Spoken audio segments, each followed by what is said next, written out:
नमस्कार दोस्तों, आज की कहानी है डरावना अतीत। तो चैनल पर जो भी नए आए हैं सब्सक्राइब करें, शेयर करें और कमेंट्स करना ना भूलें। जैसे जैसे रात गहरी होती जा रही थी वैसे वैसे सुधा की आंखों से नींद भी दूर होती जा रही थी। आई हेट यू मम्मा, आप हमेशा अपने मन की करती हैं, कभी मुझे मेरे मन की करने नहीं देती। अब मैं कोई छोटी बच्ची नहीं रही और जरूरी नहीं है जो आपके साथ हुआ वह मेरे साथ हो। सुधा के कानों में अपनी बेटी के यह शब्द गूंज रहे थे, जिससे उसका मन अशांत हो उठा। सुधा का पति आलोक गहरी नींद में सो रहा था। बिना आहट किए सुधा उठी और अपने कमरे से निकलकर नेहा के कमरे की ओर बढ़ गई। हल्की रोशनी में सुधा की 14 साल की बेटी नेहा बेड पर बेसुध सोई हुई थी।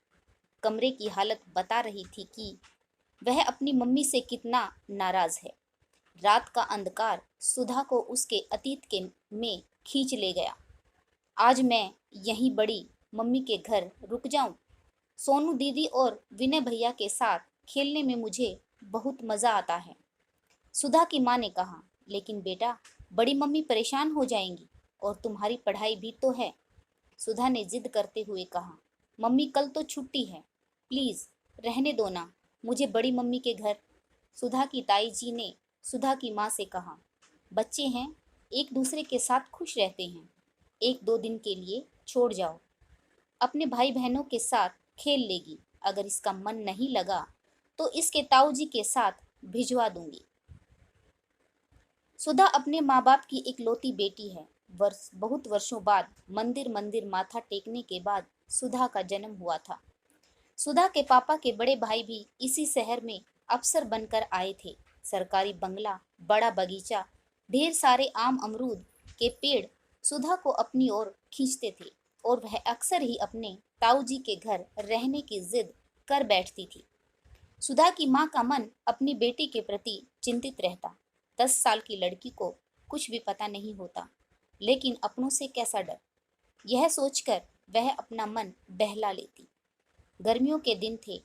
कच्ची कैरी खाने के लालच में सुधा अपनी माँ से जिद करने लगी और उसने जिद करके बड़ी मम्मी के घर रहने की हामी भी भरवा ली।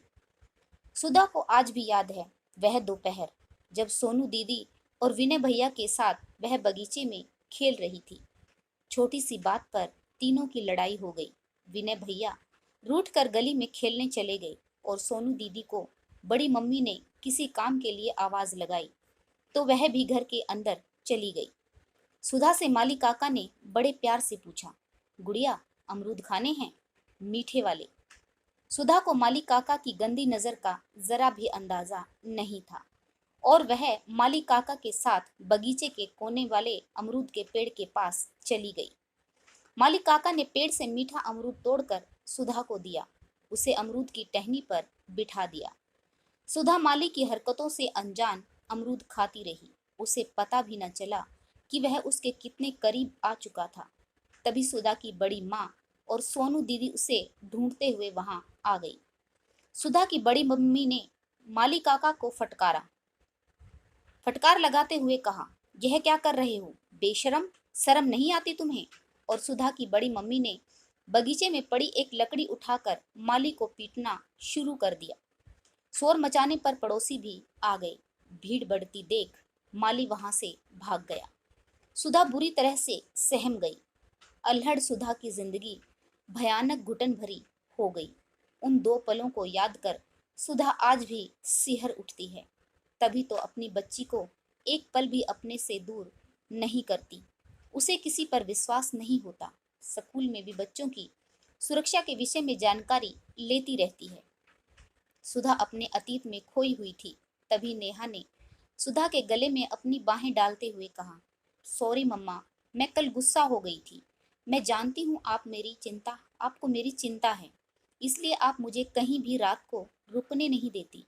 लेकिन माँ, आप विश्वास करो, आपकी बेटी अल्हड़ सुधा नहीं है।